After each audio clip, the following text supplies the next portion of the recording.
O que é que tem hoje disponível na medicina e que funciona para o tratamento do pescoço, da papada, para melhorar esse tipo de queixa especificamente, que é essa linha que vai da linha da mandíbula até o final do pescoço.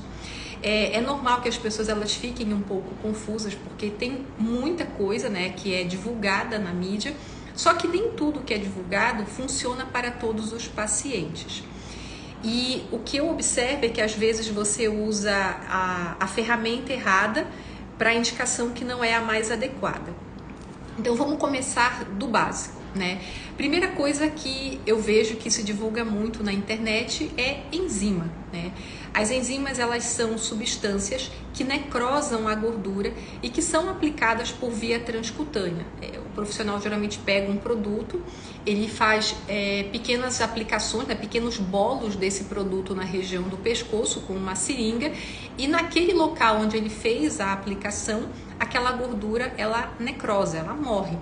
Então, normalmente há um processo inflamatório inicial, né? Fica uma área avermelhada na região que foi aplicada, ela fica endurecida por um período, depois ela vai melhorando. Prós e contras, né? A enzima, ela tem uma alta incidência de irregularidade na pele, porque a gente não consegue controlar adequadamente como é feita essa necrose da gordura pela própria enzima. Ela, além da irregularidade, ela pode dar flacidez de pele residual, mas ela funciona. Minha opinião é que talvez para pequenos casos, em áreas complementares, ela pode ser uma opção, mas ela tem uma indicação muito restrita para evitar o risco de sequelas. E não necessariamente você tirar aquela gordurinha embaixo da pele é o que vai dar bom resultado. E o outro procedimento que eu vejo bastante as pessoas fazendo é a lipo de papada, que tem sido divulgada amplamente na internet, tem muita foto na internet, no Instagram. E o que chega, né, para nós cirurgiões plásticos? Chega esse tipo de sequela aqui que vocês estão vendo. Deixa eu abrir aqui a minha caixinha. Então, normalmente o que acontece? Para ter um resultado um pouco mais visível, é feita uma lipo muito superficial no pescoço. Igual o que a gente tenta fazer para lipo HD de corpo. Você esqueletiza aquela pele que tem acima do músculo platisma. E aí o que acontece? Aquela pele fica solta, ela começa a cicatrizar, né, a fibrosar, a retrair, e acontecem esses acúmulos, né, essas traves no pescoço. Eu atendi uma paciente na semana passada que ela tinha uma retração tão grande que dava para ver a cartilagem tireoide dela. Então ficou tão esqueletizado que a gente conseguia ver todas as estruturas anatômicas profundas do pescoço e que teoricamente a gente não deveria ver.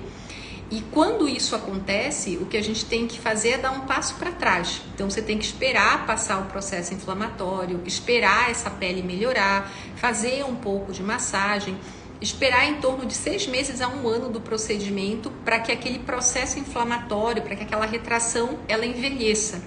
E depois nós fazemos o controle do dano com o uso de nanofete, de gordura. A gente vai colocar gordura de volta nesse local para tentar melhorar, para tentar regenerar essas retrações e irregularidades que aconteceram. Então é bem importante que todo mundo saiba disso. E eu queria mostrar como que a gente vê, né, isso? Isso aqui é um desenho, né? Mas basicamente o que as enzimas, o que a lipo de papada faz é tirar essa gordura central que fica acima do músculo. Então, tudo que tem do músculo para baixo não é mexido. E o músculo também, via de regra, ele não é mexido. Eu tive uma paciente que me procurou aqui que tinha uma cicatriz que parecia um Z no pescoço, em que alguém tentou fazer um fechamento do platisma e tirou a pele do pescoço por essa cicatriz do meio. Não acredito que é uma boa opção.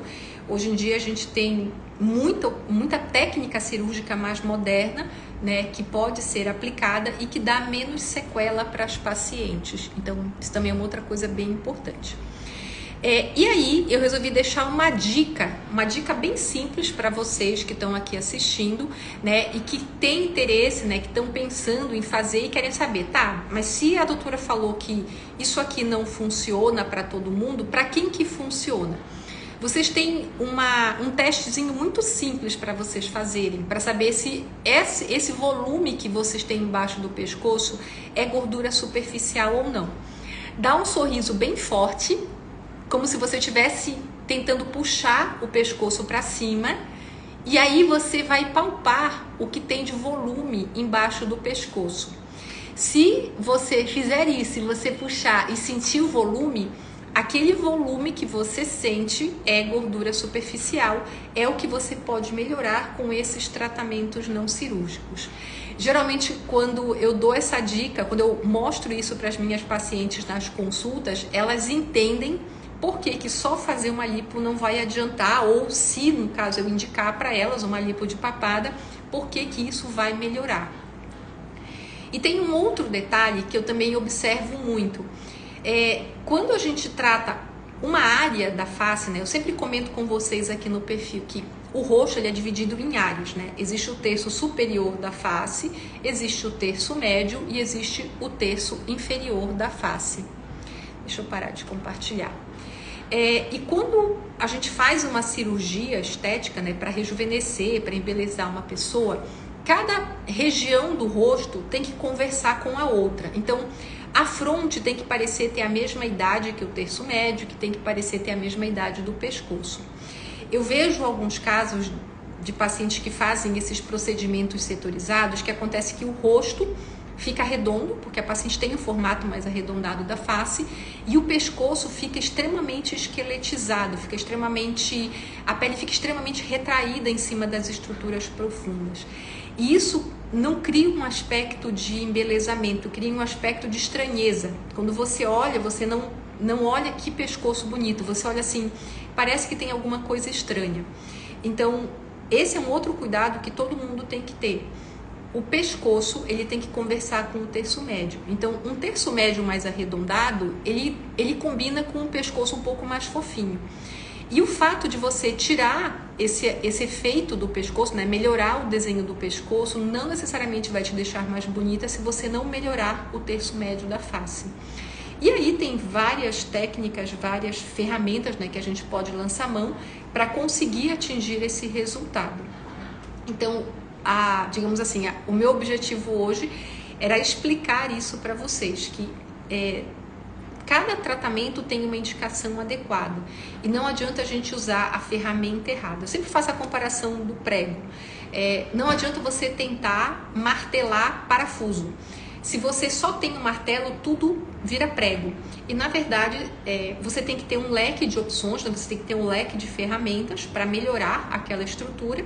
E aí você vai encaixar cada paciente, cada expectativa de resultado naquela caixinha mais adequada. Tem paciente que vai se beneficiar da enzima, tem paciente que vai se beneficiar da lipo de papada e tem paciente que vai se beneficiar das cirurgias de pescoço. Aí quando a gente entra no mundo da cirurgia, existem várias técnicas, né? Tem técnica endoscópica assistida, com cicatrizes reduzidas, tem técnicas de aplicatura de platisma, e dentro da aplicatura do platisma tem várias formas de fazer essa aplicatura, tem o crevasse, tem o embrincamento, que são os remotes, tem a aplicatura simples, que é a mais comum que eu vejo todo mundo fazendo, e tem as técnicas de plano profundo, em que você tem que esvaziar as estruturas profundas do pescoço para conseguir esse efeito, né, de afinamento.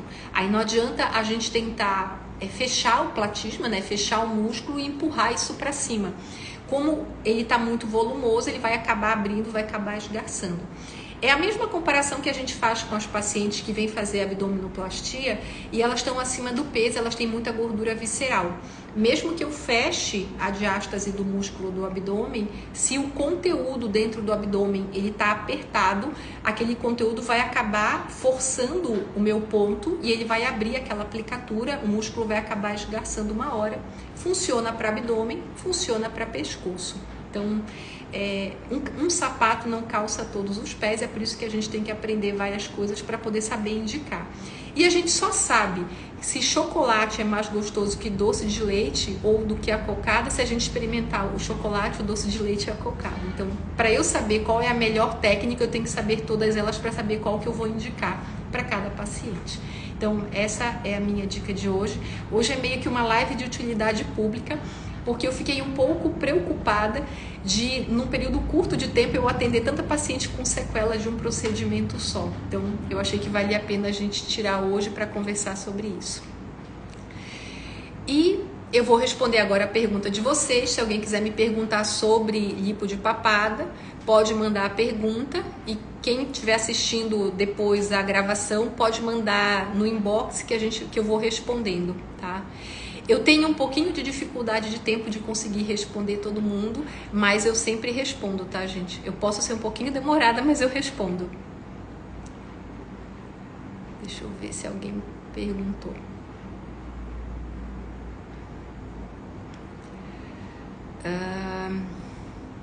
Tem mais uma coisa que eu acho que vale a pena eu falar sobre durabilidade de resultado, né?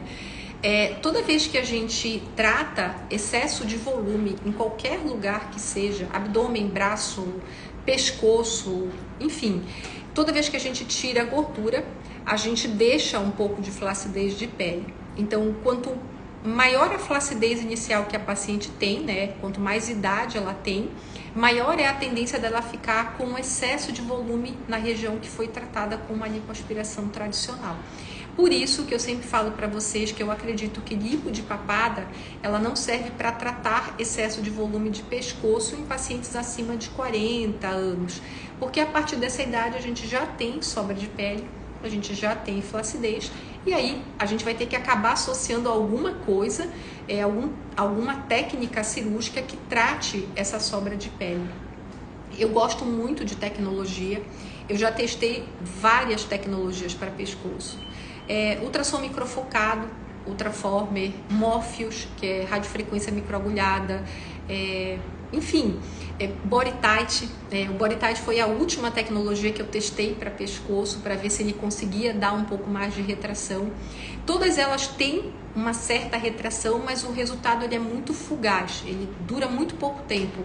E, na minha opinião, não foi uma durabilidade, digamos assim, que valesse a pena para uma paciente acima de 40. Então, adoro tecnologia, acho que todas elas funcionam para pescoço jovem, para paciente que tem pouco volume. Então, eu sou uma paciente que, se for fazer, vou fazer Morpheus no pescoço, vou fazer talvez um Face Tight, né, o Body Tight no pescoço, mas eu não acredito que isso vai tratar uma flacidez que já existe. Se você já tem muita sobra de pele no pescoço, se você consegue fazer muita pinça, vale mais a pena investir em algum procedimento mais invasivo e que trate essa flacidez de pele do que tentar tecnologias que fazem só a retração do tecido. Tá? Então, essa era a minha mensagem de hoje. Na segunda-feira da semana que vem eu vou trazer um outro assunto. Geralmente eu me inspiro muito nas perguntas que vocês me trazem aqui no Instagram. E eu desejo uma excelente semana para todo mundo. Hoje a gente fez um pouquinho mais cedo, mas na semana que vem provavelmente a gente volta para o horário das 5 horas da tarde. Um grande beijo, um ótimo resto de segunda-feira e que comece abril para todo mundo com força total. Beijo, gente. Até segunda-feira da semana que vem.